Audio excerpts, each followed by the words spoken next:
First cars are often seen as a rite of passage in the United States. Whether it's a hand-me-down or something that was bought, when it comes to cars, most teens often leave them to be abused, neglected, and ultimately in a heap on the side of the road, but not me. On July 11th, 2025, I went to an auction. I saw a lot of stuff there, like a 6-door F350 and a giant Globe. But none of this mattered to me. I was on a mission to find something. I was here because of a picture I saw on a flyer. That's right, a truck, to be specific, a 2012 F-150. So my dad and I checked out the truck before the auction, and it looked pretty decent. The tire tread was getting a little low, and it had some rust, but that was to be expected for a vehicle in our area. So the day of the auction came, and I was kind of nervous, so my dad bid for me. And he won the bid for $4,000. Well, here it is, my new-to-me 2012 F-150. Under the hood, you'll see the legendary 5.0 Coyote V8 that powers this truck. In the back, you'll see an 8-foot bed with a bed slide and bed cover that were on this truck when I bought it from the auction. Now, this truck isn't perfect. It has its flaws. It has a dent in the bed, some rust around the fenders, and the most important thing, the AC does not work. So let's start with that. My first thought was a blown fuse. So I checked the AC fuse, but it was perfectly fine.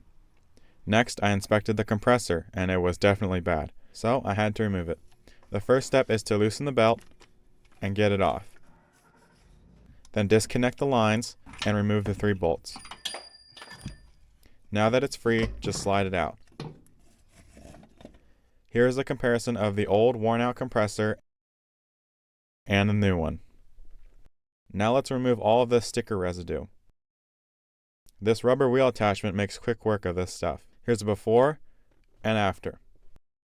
Now just repeat this for the rest of the stickers all over the truck. This made the truck look way better, and it was pretty easy to do. And with this last sticker, we're done. Before, after. Now remember that bed slide? Well, I was able to sell it for $500 on Marketplace, but that left these thread inserts in the bed that I had to grind out. It was a pain, but I got them out. After that, I washed the bed. Here's a before and after. Now it's time to focus on maintenance. I pulled the truck over our pit so I can change the oil. So break the drain plug loose and remove it. After letting it drain, reinstall the plug and snug it down. Now remove the filter and clean all the excess oil. Then oil the seal, install the new filter, and clean the area. This truck takes 7.7 quarts of 5W20. After checking the dipstick, it's time to start the truck and reset the oil life. And just to be safe, I double checked the oil. I figured I might as well change the air filter. So just remove the airbox cover and remove the filter. The old filter looked okay, but I replaced it anyway and put the old one in my dad's F-150.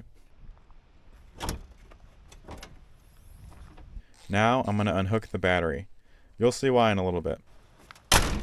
Tomorrow. The interior of this truck is really dirty. Obviously it's a work truck, and I doubt it's ever had a good cleaning. So let's start by removing the seat. First remove the cover, then the seat belt bolt and connector. Now remove the front bolts, move the seat forward, and remove the rear bolt, bolt cover, and the last bolt. Now we can tip the seat up to get access to the airbag plug. This is why I removed the ground. If we didn't, there's a chance that the airbags will go off. But luckily, since we disconnected it, we can just pull this off. After taking the seat out, we reveal all the trash and dirt that was still in this truck.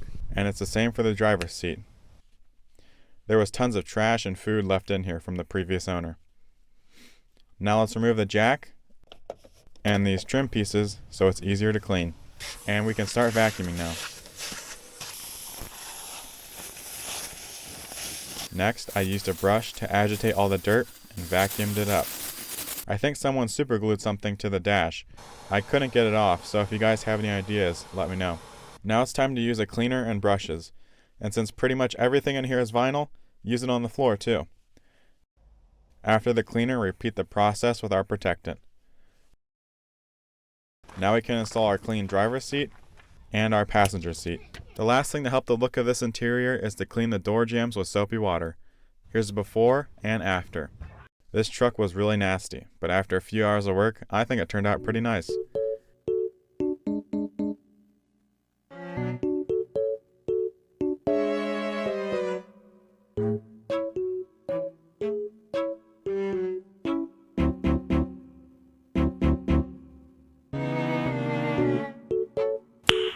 Nice.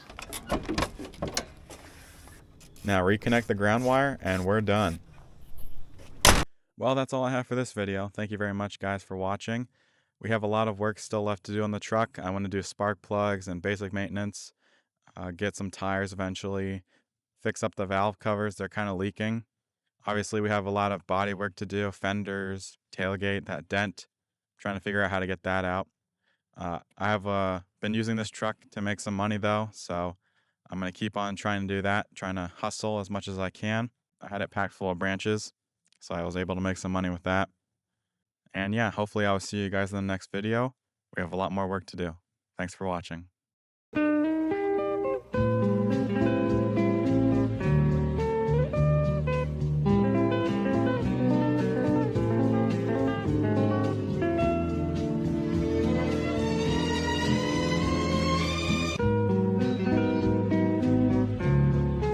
Tell me what, like, you're talking to me, what do you think this truck, what do you think about it? What does it need? It needs a new paint job, definitely. Why? Because if you come over here, you can tell the hubcap is all rusted. That's the hubcap? Nope, sorry. No, I think it's the hubcap, yeah. What else? And it looks like it needs a paint job back here. Yeah, why? Bare metal. Did you do that? No, I did not. You didn't do that? No, it's What else? bare metal. And what's over here? It still needs paint over here, too. And it needs to get all these bubbles out of it. Okay. And so far, that's it. Yeah? For this beautiful, nice F-150. That's what you think? Yep.